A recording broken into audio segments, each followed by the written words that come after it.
On this wonderful Thursday, the mogul, Michael Hornby, gracing us with his presence. He's back from Ireland. He's got an accent. He knows how to drink Guinness properly now. He was emasculated for ordering the pint and not the quart, but he's recovered. Good morning, sir. Good morning, Rob. Nice to be here. So how long does it take to appropriately pour a Guinness in Ireland? At least 3 to 4 minutes. And how long do you wait before you drink it? You sip it right away, and your first sip is supposed to go to the middle of the G on the words Guinness on the glass. I came close a couple of times, but it's a skill to take 2 gulps and get it right. You got to get your techniques down. You got to practice. Yep. Practice makes perfect. Let's also welcome in Jefferson County Prosecuting Attorney Matt Harvey, who has absolutely zero jurisdiction in this air studio. Good morning, Matt. Good morning.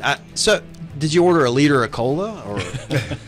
No, I had a pint of Guinness. That was probably for lunch the first day. That was the first drink I had there. It was excellent. No. Tastes different in Ireland. Did you kiss the Blarney Stone? I did. We did not have much time to do touristy things. We were meeting a lot. It sounds like you had to kiss something to get that trip. He set us up on that one. Let's welcome in our guest on the program. He is the Senate Finance Chairman, Jason Barrett. Ever been to Ireland, Jason? I have never been to Ireland, even though Ancestry DNA tells me that I'm 17% Irish. I have never been to Ireland, and I've never had a Guinness. As a matter of Never fact. had a Guinness? It looks extremely bitter to me, and I don't like anything that's bitter. It's not bitter at all. It's Well, you can enjoy it. yeah. So You should try it. It's all yours. You can't take a bottle of Guinness out of the country, though. Is that what you're telling me? You could buy Guinness in duty free, but it's the same Guinness that we get here. There's many different types of Guinness that you could buy in the convenience stores that you stop in. They got with extra nitrous and this and that, but you couldn't get those in duty free. That's why I couldn't bring you one. And you can't. They don't brew it in America. They send it over here to be bottled, but they don't brew it. Is that what you're telling me? That is correct. Just like all Irish whiskey is all in Ireland. It has to be Irish whiskey. It has to be brewed and bottled in Ireland. So, some interesting facts about Guinness and I guess Jameson. So, what's the plant down outside of Baltimore? Is that just a bottling plant? I think That was my question too. I think that is a bottling and distribution plant. Okay. But most of the actual Guinness gets shipped over. And didn't that plant close? I have no idea. I thought it did a year or so ago, maybe longer, but I'm not 100% certain. Because I know there was one of the higher-ups when the American Public University System had folks there in Charlestown. He was somebody who had a background in that, which was a fascinating interview. I'm sure somebody on the comment section knows. Yeah. Jason, let's talk May revenue numbers. Sure. Yeah, let's get to it. I think we fell a little bit short, correct? Yeah, a little bit short, $155,000 as a matter of fact. So the estimate for May was just over $350 million, $30,000. The collection was $349,875,000. So a shortfall of $155,000. I think you could almost, $155,000 is a lot of money, but I think in the grand scheme of things, you could almost refer to it as a rounding error. So I think it's a great projection for the folks at the state's budget office on the projection this month. Really close, and May is typically. The projections are low for May because there are a lot of refunds paid to taxpayers in May. So April is usually a really good month because people are paying in. May is typically a lot lower. I think the estimate in April was in the 500 and some million. We far exceeded that estimate in April. June is another historically really good performer. Our estimate for June is just shy of $560 million. It is a good performer. There are a lot of year-end taxes that are due in June, which inflates and brings up our collections for June. So when you look at May, though, back to May, when you look at May, personal income tax about $6.8 million under estimate. Consumer sales tax about 7.6 over. So those two are kind of a wash. Severance was almost $14 million over estimate, but for the year to date for severance we're still about 150,000 under estimate. So we've had a couple of really good months of severance, but the beginning of the fiscal year severance tax collections was really low. The corporate net is really the reason that we're under estimates for May. That was actually $18 million in the red, meaning that there were a lot more money paid out back to businesses than so they overpaid and received money back in May. So That's really the reason for the very small shortfall of the $155,000. Had that not happened with corporate net, we was been easily in the green or in the black, for May collections. When was that estimate done for the May revenues? The revenue estimates are put together the year before. So right now, with the budget that we have passed for next year, for next fiscal year in 26, is just over $5.3 billion. The estimate for fiscal year 25 that we are finishing up now was a little over $5.2 billion. So, I think that you could almost refer to that as flat because of the inflation, CPI, those type of things. And so those estimates are put together, and they obviously look at the historic data. These folks have been doing this for a very long time. They understand the months that perform well historically and months that don't perform well historically. So are those numbers ever adjusted during the year, the estimates? Well, the revenue estimates can be adjusted by the governor and the governor alone. And when he does that, there is notification to the legislature that he does that. This governor made a couple of very minor tweaks to the revenue estimate during the session. You'll recall in the past, former Governor Justice made significant revenue estimate changes in the past. Sometimes it was because the legislature, specifically one house in the legislature, would start to spend above what the revenue estimate was, and the governor would have to come back and raise that revenue estimate a little bit. And that was several years ago that happened. But again, as I've mentioned and others have mentioned on the show numerous times, the previous governor was really conservative as it relates to what the revenue estimate was. So there was always that cushion built in there anyway. But I think it's important to understand that the fiscal year 25, that we have 1 month to go in, our collections are almost $237 million above the estimate. Are you anticipating a surplus in June with the quarterly payments that come in and such? But it's a high estimate. So I mean, you have $550 million you have to collect before you're looking at a surplus for June. So I think it's entirely possible. I think the other months, that when you look at April, which is again a historically really good month for the state, even though there were high projections and estimates, there was even higher collection. So I wouldn't be surprised if there's not a significant surplus for June collections, but also it could be right on this. I would be surprised. The only thing that would surprise me is if we were under estimates. Who's the revenue secretary under Morrissey? Eric Nelson, former state senator and also a former member of the House who was the House finance chair for a couple of years. Oh, I got it. What is the reason that the corporate net was in the negative, Jason? What reasons can you give for that? Potentially like an overpayment, and then so the corporation's overpaid, and then they get and then they file tax returns and they get paid back. Is that something that is an outlier that happens once a year, or is that kind of typically? Yeah. As far as I am aware, yes. Yeah. And I haven't seen all the monthly data that I've seen. I've never seen quite like this. Now, to be honest, I couldn't tell you exactly what May's numbers look like in 2024. Right. Could be very similar, but I doubt it. I think it's just kind of a one-off thing that happens at times. And you said the previous governor had a really conservative revenue estimate, but when I look at the budget, it seems like we still have pretty conservative revenue estimates for the upcoming 2026. Yeah, I think that, right, and I think a lot of credit goes to Governor Morrissey with keeping the budget within reason, keeping the budget low, so that we have to take in consideration these tax cuts. But one of the things that we've made here in the past couple of years, but one of the things I want to point out is that when the previous governor was lowballing these revenue estimates, we were collecting the full amount of personal income tax that we used to collect.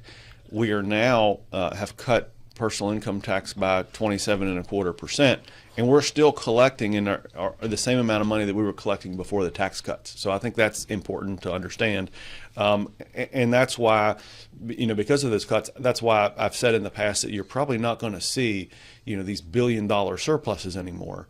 But we're still collecting the same, we're still estimating the same amount of money closely, even given the large tax cuts. But we will have a surplus. What happens to the surplus money this year? Is it unappropriated right now, so it'll just roll into next year? Or? Well, we've put in the back of the general revenue surplus section of the budget this year $100 million for roads and road maintenance across the state.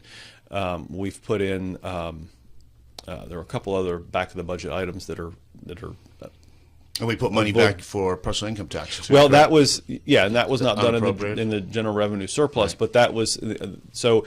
The budget would have had about $38 million in unappropriated money. And what we decided to do was take $33 million of that, put in the personal income tax reduction fund, and leave $5 million unappropriated.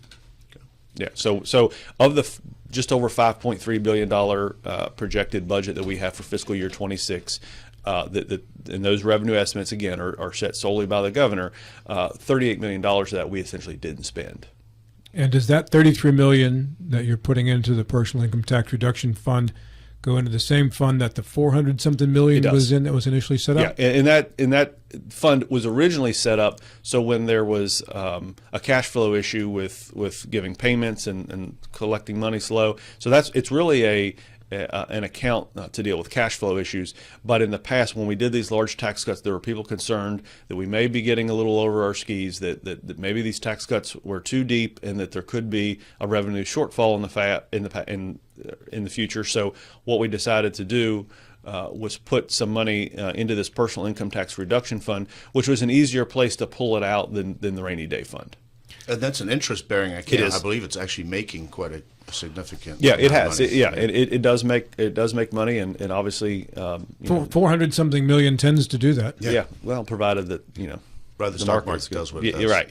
Yeah. And so putting that additional 33, I think it's somewhere just shy of $500 million at this point.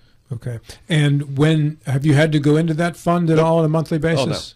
Oh, no. Well, no more than normal. But you do have to go in at times to cover cash flow. Yes, that has historically been done every year.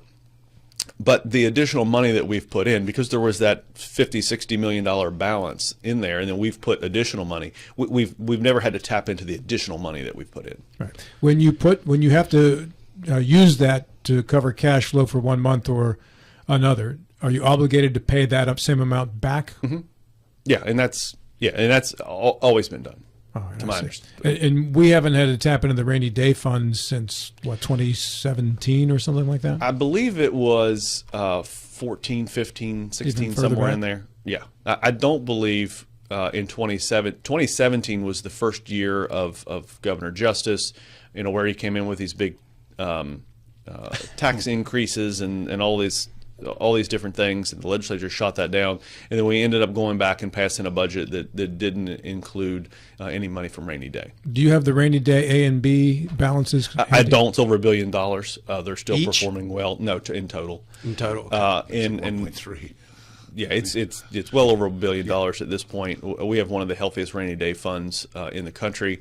It remains well above that 17, 18, 20% of general revenue requirement that you like to have for credit agencies. So we have done an extremely good job of having a healthy rainy day fund and not tapping into it, and understanding that we've made policy decisions that benefit the people of West Virginia that reduce the amount of revenue collected by the state through tax cuts, but have fulfilled, I believe, the obligations that the state has, provided tax cuts to people, and still have a very solid financial footing in our state. And didn't we just recently not stop paying into rainy day, but lower the percentage of a certain fund that we pay in there because we have so much in the rainy day? Historically, what has been done is if there was ever a surplus, and you didn't go in before the end of the fiscal year and pass supplemental appropriations to spend money for whatever across the state, that 50% of that surplus would automatically be triggered to go into the rainy day fund. We have changed that formula a little bit, and it's based on the amount of money that's in the rainy day fund as percentage of what your general revenue is. Makes sense. Let's talk pensions. Okay. Right. And when we spoke during the session, we touched on the Supreme Court and the judicial pensions, which were tremendously overfunded. 245%, I believe, is the total fund. Right. So if everybody retired today, you have 245% of the money you need to pay all the pensions out. Correct. Yeah. So there are rules and laws in place that prohibit you from taking money from an overfunded pension and shifting it to those which aren't at 100% yet, correct? Yes. You could do that statutorily, but we but you can't just do that automatically. The legislature would have to approve to do something like that. Okay. So in regards to the best use of that money, is there any way to use that money more appropriately than to have 2.5 times what you really need to fund a pension? Well, I mean, there is an obligation that the state has to, for the pension plan in the Supreme Court, and obviously they pay into their own plan as well. The idea this year, as you'll remember from from judges across the state, was to essentially have a contribution holiday for the state, where the state would not put in any money into the plan for a set amount of years, or until the plan was reduced to about 150% funded. And that holiday, that money would be used from that contribution holiday, would have been used for pay increases to both circuit court judges and to family law judges.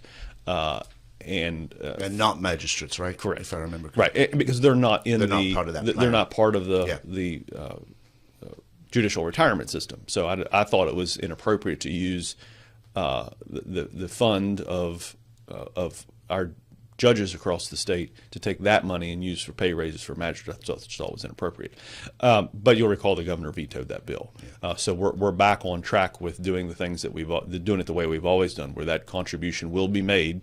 The same contributions will still be made to that judicial retirement system, and there'll be no pay increase to the judges across the state. From a common sense perspective, aren't we wasting a lot of money by contributing to an not just a little over, but a tremendously overfunded pension plan? Well, I mean, the common sense answer is, you have a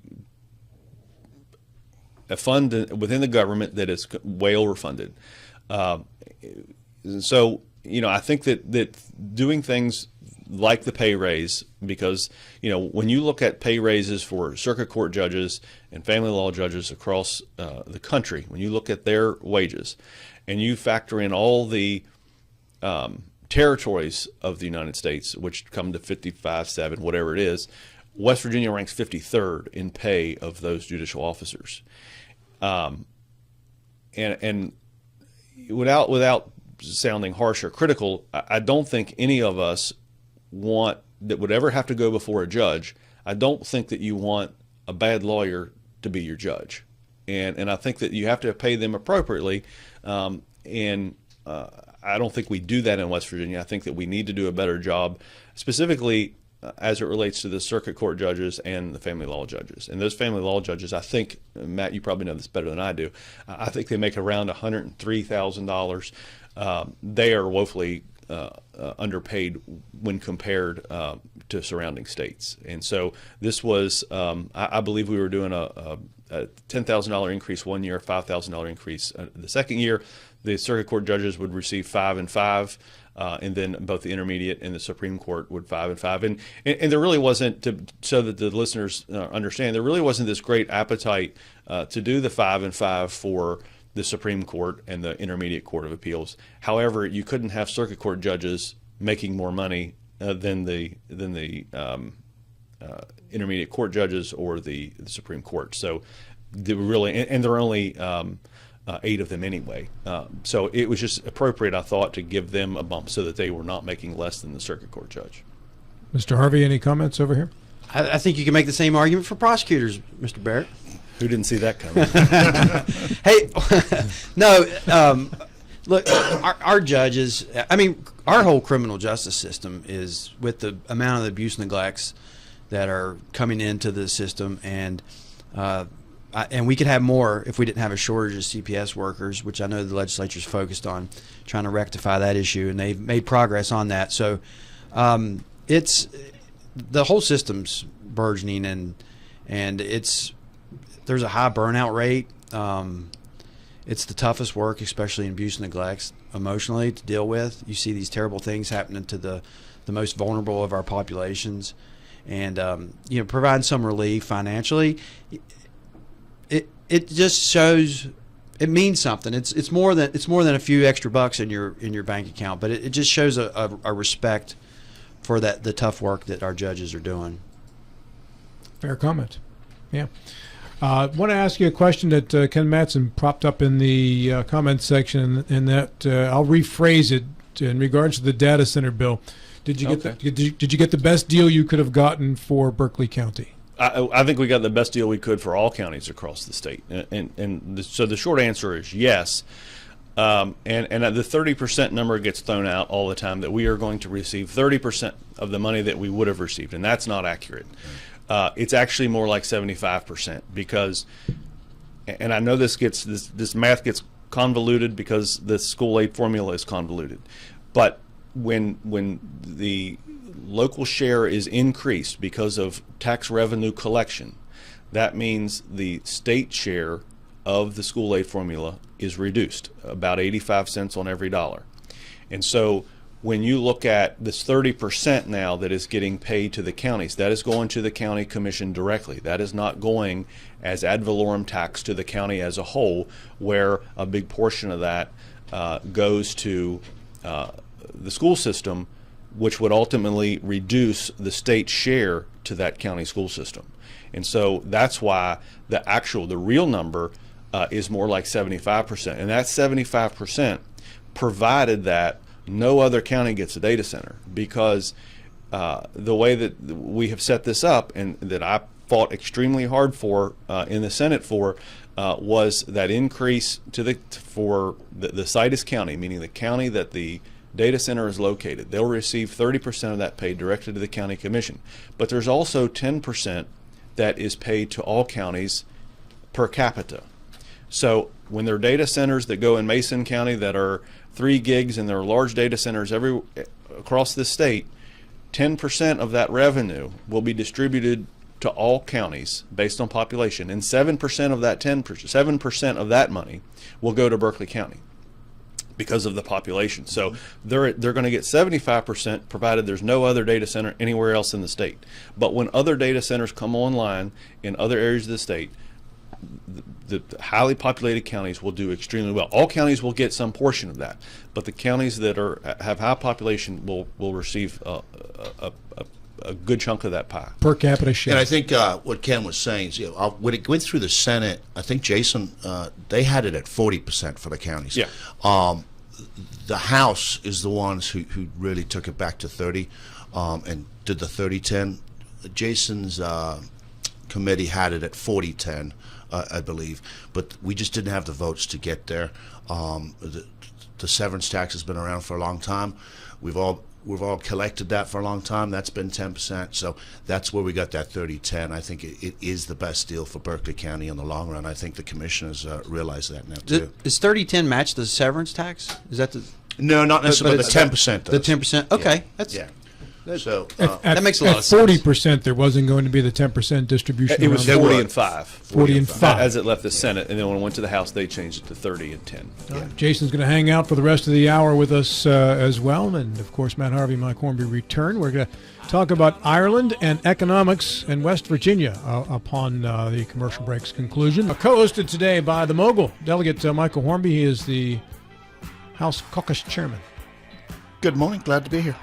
By Jefferson County Prosecuting Attorney Matthew Harvey, with no tie and no jurisdictional boundaries here. I know. I usually wear a tie, don't I? I did every time when you walked in. I know. Well, you know, I was very tempted to wear a tie this morning because I always like to look sharp for the Facebook viewers and the TV10 Comcast viewers. But hey, it's springtime. It's going to be in the 80s. It's going to be 90 degrees later today. Yeah, sometimes you got to relax a little bit. 2 weeks away from summer. 2 weeks. That doesn't feel like it. Feel like it's here. I think the high today is 85. Yesterday we hit 88. It was great. First time in a while. Our guest in this segment is the Senate Finance Chairman Jason Barrett. JB, welcome back. Thanks for having me. And we shift our attention a little bit now to Mike Hornby's trip to Ireland and the economic impact on that in West Virginia. Mike, how did the trip to Ireland come about, and how did you get selected so about for it? 2 Fridays ago, I got a call from the speaker. He said, listen, an emergency's come up. I can't go on this trip. I was supposed to be speaking to Irish Parliament and speaking at the Global Economic Summit. Can you pack a bag and go? And I was like, oh, well, what date? August? When do you need me? He said, no, I need you tomorrow. So my assistant Sarah called me. She said, "I need the code to your house. We've packed your suits. We're sending your suits with the house lawyer Bob Leslie." And I met them in Ireland. We landed in Shannon Sunday morning. So it was very kind of... Is Shannon in County Cork? It is. Yeah. It is. And we went over to the Global Economic Summit in Glenkearney. I always get the name wrong, but it was at the Hotel Europe. It was excellent. We got to meet the Prime Minister. We met with tons of different companies who may or may not be interested in expanding into the United States, and we want to give them the opportunity to give West Virginia a look, because a lot of people don't know where we are. What were your meetings like in regards to the things you discussed? A lot of, we were meeting with Irish. They're a country, so they were very worried about the federal politics and tariffs and things like that. So once we got past all that, it was really just promoting the state, promoting low taxes, cheap real estate, how nimble we are as a state, that we can move, how much access we have to our politicians, and how we can make things easier for them. So. Yeah. You were about to say, Mr. Barrett? Well, I was letting you finish. Since you're the host of the show, not me. But why start now? Well, that's a fair point. I am coming in tomorrow, so I'm that's just right. getting both ready. Barrels, 8 to 10, baby. I'm getting ready. Mike, the aviation industry is incredibly important to Ireland, and I know that they own a lot of aircraft when compared to other countries.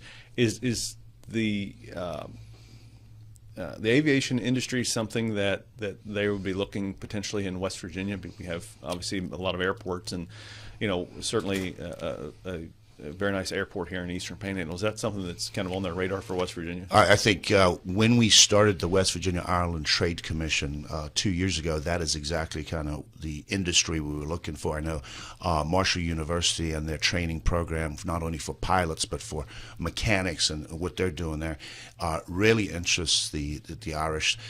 Believe it or not, Ireland owns about 70% of the aircraft across the world. Irish companies do.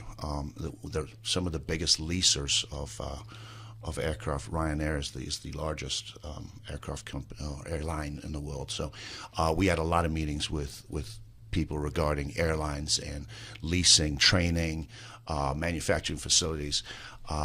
We were told point blank, if we had 3 hangars here at Martinsburg, they would be filled instantly. So, okay. Do the Irish lease commercial aircraft to U.S. commercial airlines? Yes, they do. Yes, an Irish company does. Right. Is that because of the favorable tax laws of Ireland? So Ireland became kind of a hot spot in the EU because they're English speaking. They do have a very favorable corporate tax rate. I think it's about 10%, which is really low. But most big American companies are also basing their EU facilities in Ireland because of the time zone. So if you think about Apple, Google, Amazon, those kind of places, they need customer support. They need people that are able, for us to employ people back here in a totally different time zone, 6 hours away, it's just not cost effective, where they can bring in somebody from Germany, train them in Ireland, house them in Ireland, and serve all of Germany and all of Eastern Europe too. So that's kind of how Ireland became this major hotspot. But Ryanair is really the leader in this. And we met Dave Swan from SMBC Aviation. He's a venture capitalist group. They're funded out of Tokyo, but they're based in Ireland. That's doing all these. They have. I mean, they're already leased to West Virginia. Our Civil Air Patrol leases their planes from them. Marshall still leases planes from them. So it's kind of the new model of how, instead of buying an airplane from Boeing and putting all your cash and capital up front, you just lease it, and it lasts you 20, 30 years to recoup your money. How will your trip lead to more investment in West Virginia out of Ireland, Mike? So I think it's starting those relationships. I think we had some really good, I know we met with Adrian Doran. He's from Randox. Randox actually bought a facility, I believe it's right next to or in the Burr Business Park in Kearneysville.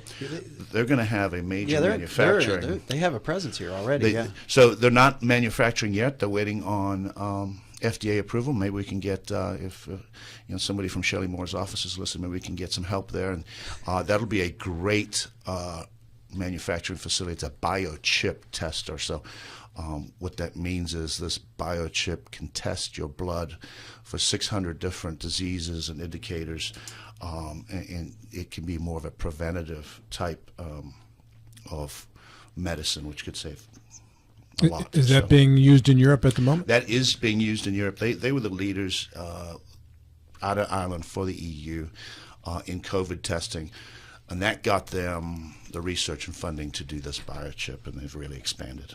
Yeah. So they're looking to expand it. Were you able to complete any agreements or memorandums of understanding while you were there? No, the big thing was making the connections. We met with the American Chamber, the Chamber of Commerce Ireland, Chambers Ireland, which cover thousands of businesses we attended. I mean, we were at dinners with the heads of Microsoft, Google, Apple. So I think we can. I think there will be some ventures in the aviation industry, whether it's training, whether it's piloting, or even painting airplanes.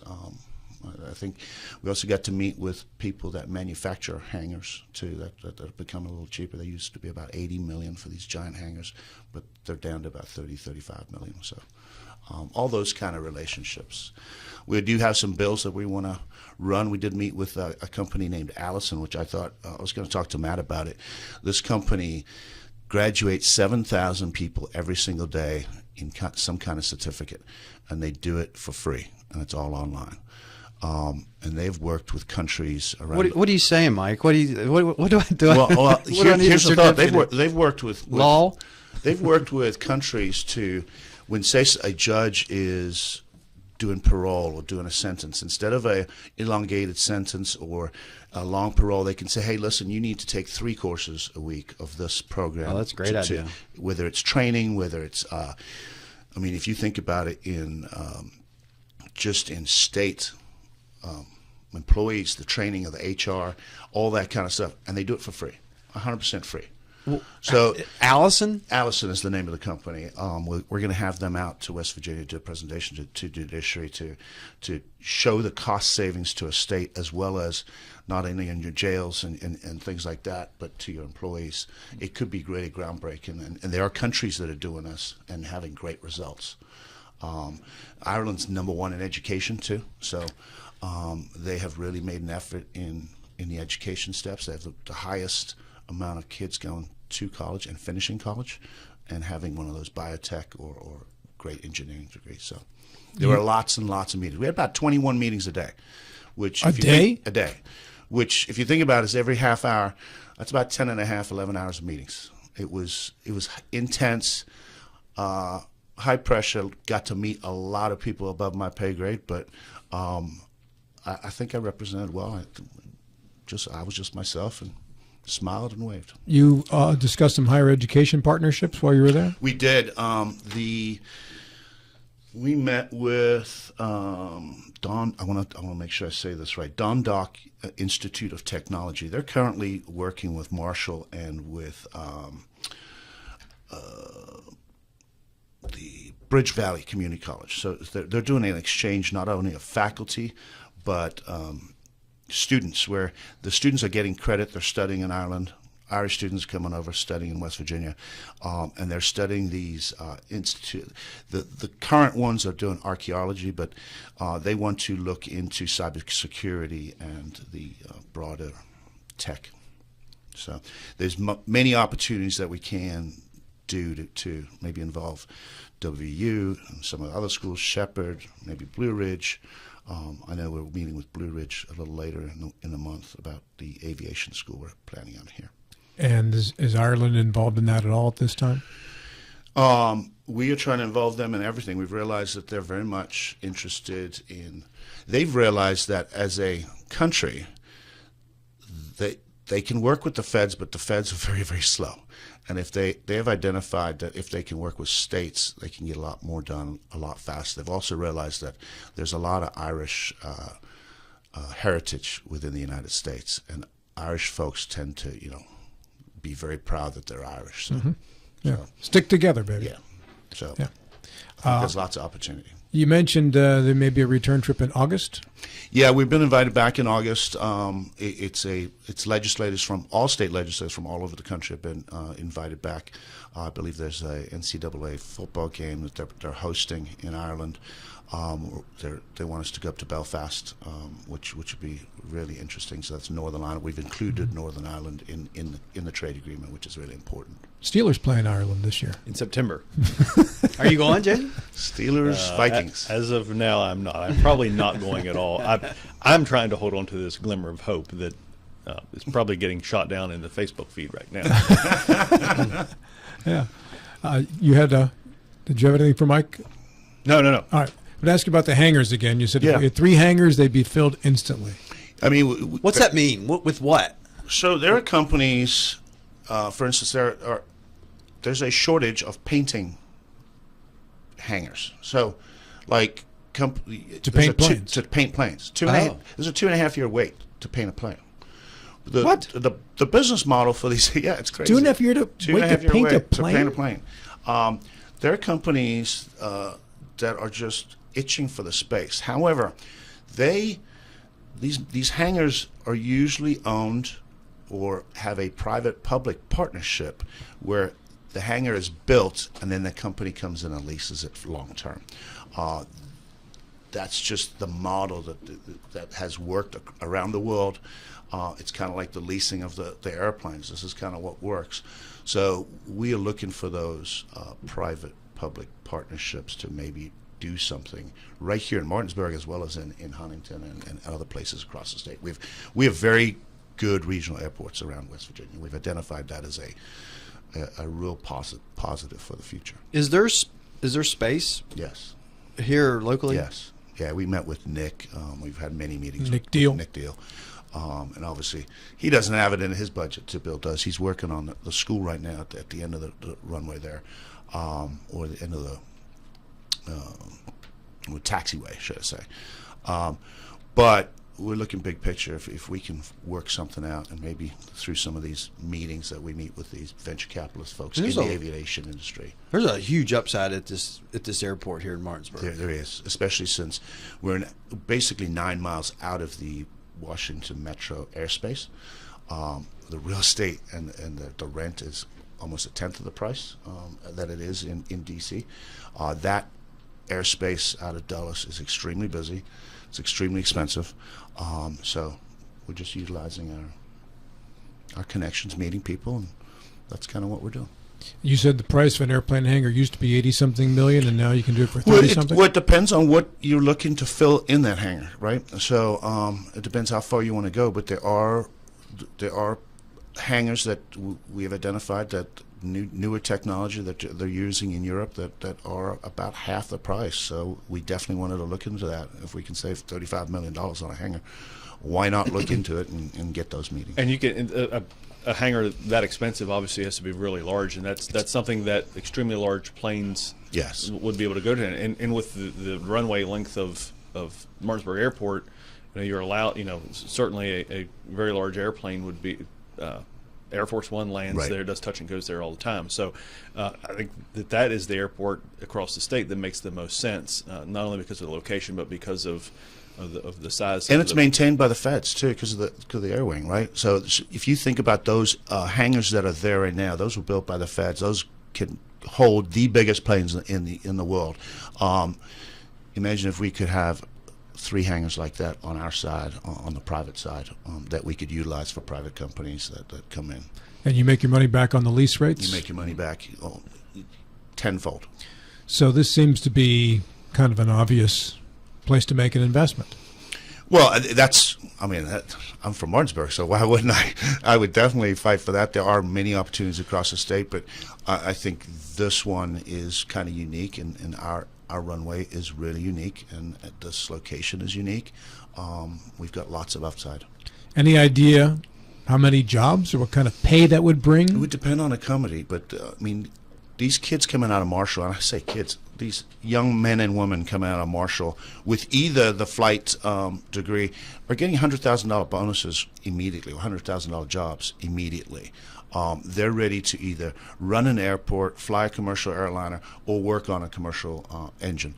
That's pretty impressive. I mean, that really is. So it's a great program that they've got here, and we're expanding that into Martinsburg with help from Shepherd and Blue Ridge too. When the state got involved in some investments in the Wheeling area last year, there was a lot of criticism about state-owned property and comparisons to fascism and such.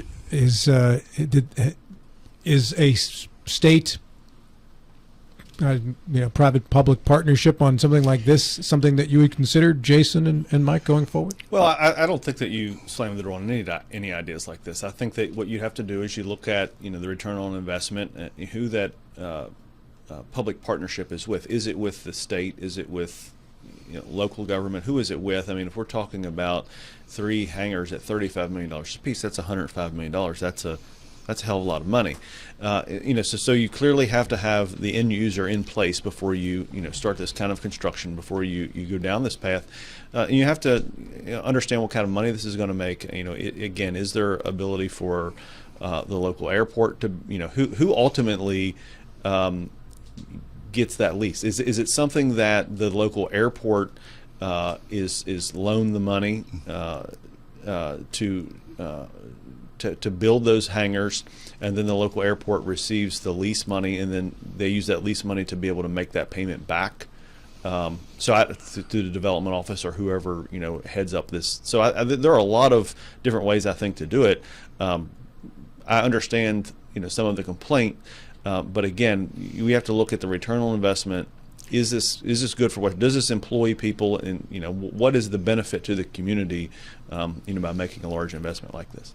And there's obviously federal grants available, that matching grants or multiples of matching grants, because the federal government's also realized that this is something that, Boeing is behind. We can't build enough airplanes fast enough. And you can't get them painted once you get them built. Can't get them painted, so what are you going to do? So, there's lots of opportunity, and like Jason said, you have to have these meetings. You have to have people in place. You have to get the connections to start with, and that's what we're trying to do here. All right. Anything else out of Ireland you wanted to bring to our attention?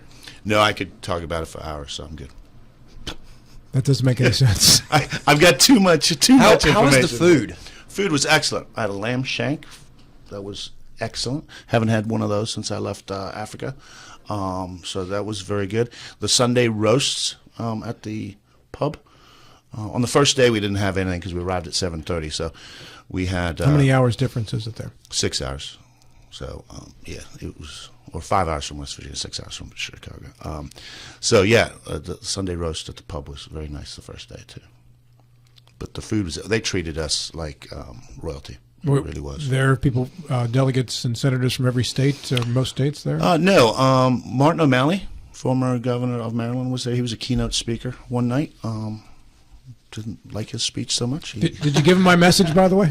I did. He actually sings very well. He's a very nice guy. I didn't like his speech, but outside of the speech, he was very enjoyable to talk to, and he can sing. He can really sing. Was it at the pub doing karaoke? Was he singing? He just set up with a guitar in the foyer of the hotel.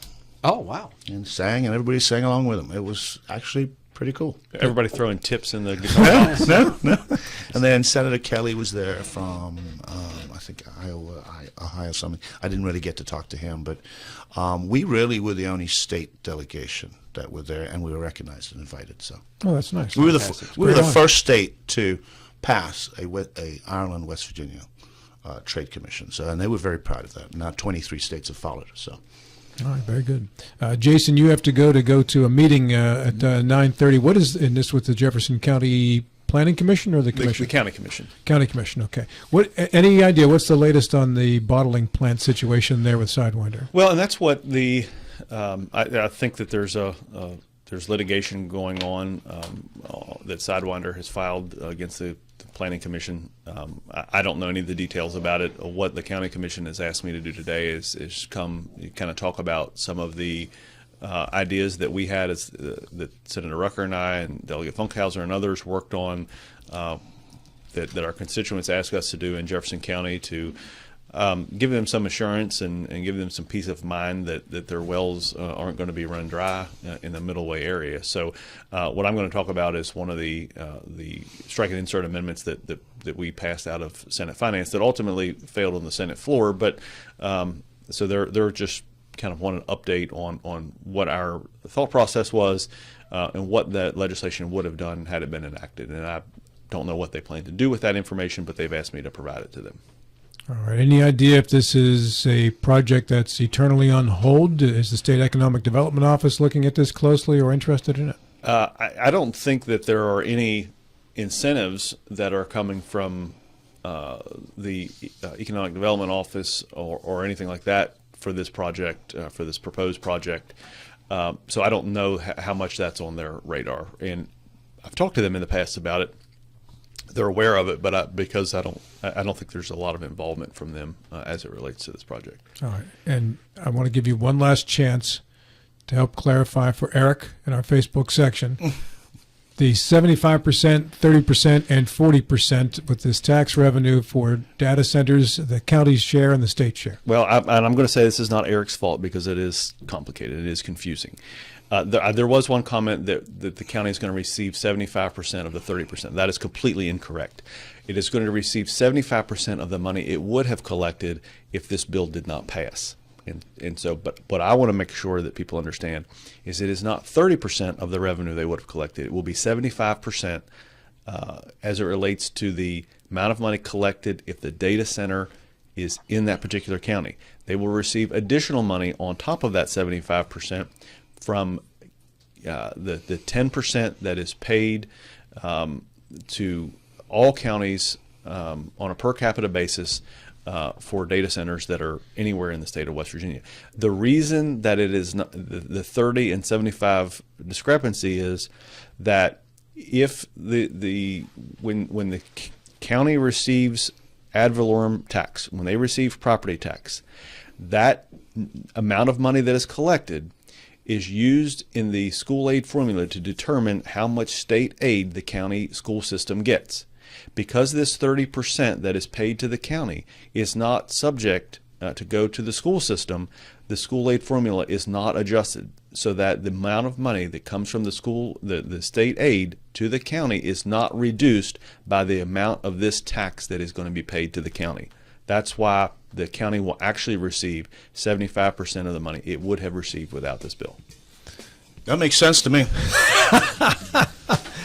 Once you understand the school aid formula, nobody understands the school aid formula. It does make sense. Yeah. In other words, if they'd have gotten the full 100% of the tax revenue that they thought they were going to get because it was in the county, they would have lost so much money in school aid, it would have contradicted the amount of money they thought they were going to get. And we're reducing personal income tax, which is the goal. That's right. Top of the hour. Thank you, Jason. Always a pleasure. Thank you. This is Talk Radio.